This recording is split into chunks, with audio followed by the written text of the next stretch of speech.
Friedrich Nietzsche on the Genealogy of Morals, Part 1, Section 1. These English psychologists, whom one has also to thank for the only attempts hitherto to arrive at a history of the origin of morality, they themselves are no easy riddle. I confess that as living riddles, they even possess one essential advantage over their books. They are interesting. These English psychologists, what do they really want?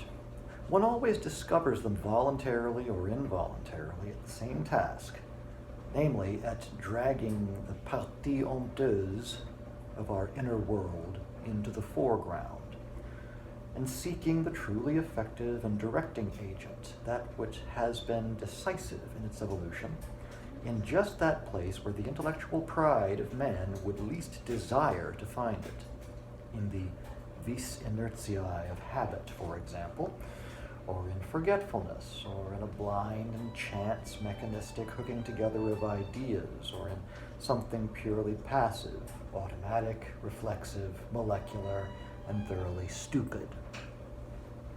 What is it really that always drives these psychologists in just this direction?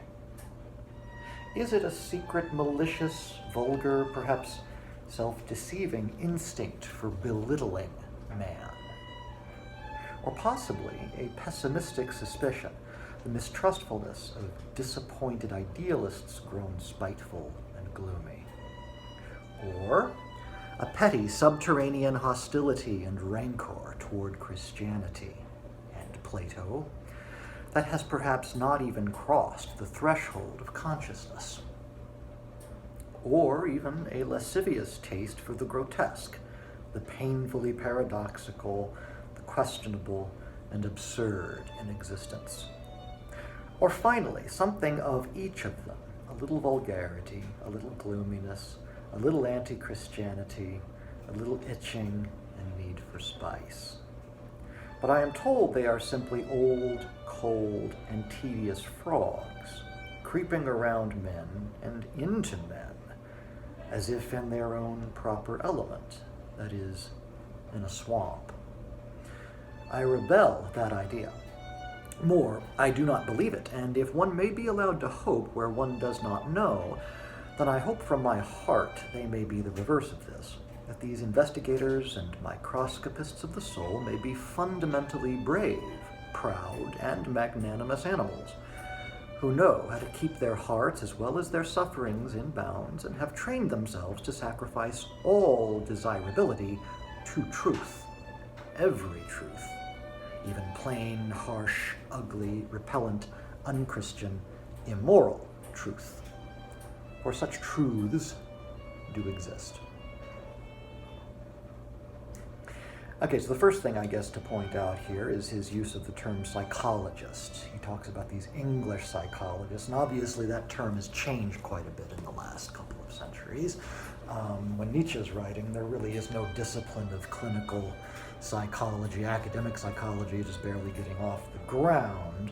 And so the term psychologist really doesn't refer to any kind of a profession. It refers rather to a kind of scholarship, a kind of writer, one who's interested in some sort of grand overarching theory of human nature.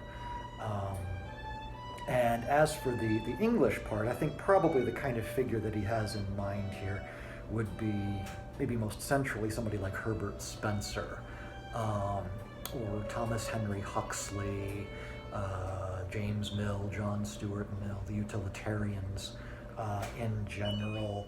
I think likewise his references to that kind of anti-Christian rancor make me think of figures like Edward Gibbon, and perhaps David Hume to some extent. And then, of course, the Darwin of the descent of man. So we're thinking of, this mix of ideas that, is at least tangentially related with evolutionary thought, social Darwinism, that sort of thing. And he'll have a lot of critical things to say about that school of thought throughout the book. But I think in starting with this reference to the English psychologist, he's trying to indicate perhaps preemptively, that what he's up to is something different from what he perceives them as being up to. He's, to some extent, mistrustful of their work, but he also is appreciative. It seems to have largely, it seems to sort of have one, be involved in that kind of attitude that Paul Ricoeur referred to as the hermeneutics of suspicion. Ricoeur, of course, was talking about Nietzsche himself, along with Freud and Marx, and considering philosophical bodies of work that seem aimed at a kind of debunking of outmoded prejudices regarding human nature and dignity and liberty and these sorts of things. And I think we could find a similar sort of hermeneutics of suspicion within these English psychologists. Their tendency is to kind of unmask human behavior in a way that leaves it looking somewhat more squalid, selfish, unenlightened than we might otherwise presume. He talks about this habit of dragging the partie honteuse of our inner world into the foreground.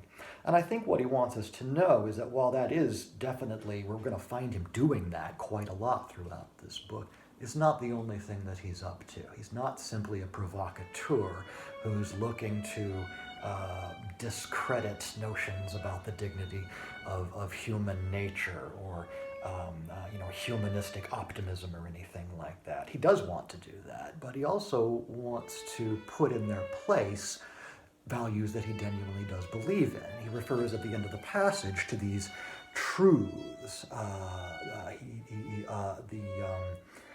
willingness to sacrifice all desirability to truth, every truth, even plain, harsh, ugly, repellent, unchristian, immoral truth, for such truths do exist. I think it's very important here that he refers to truths in the plural. I don't think Nietzsche, I think he's more or less on the same page with Badiou on this. He doesn't really think that there is one truth. There can't be one grand overarching theory of human nature, because human nature itself isn't even one thing.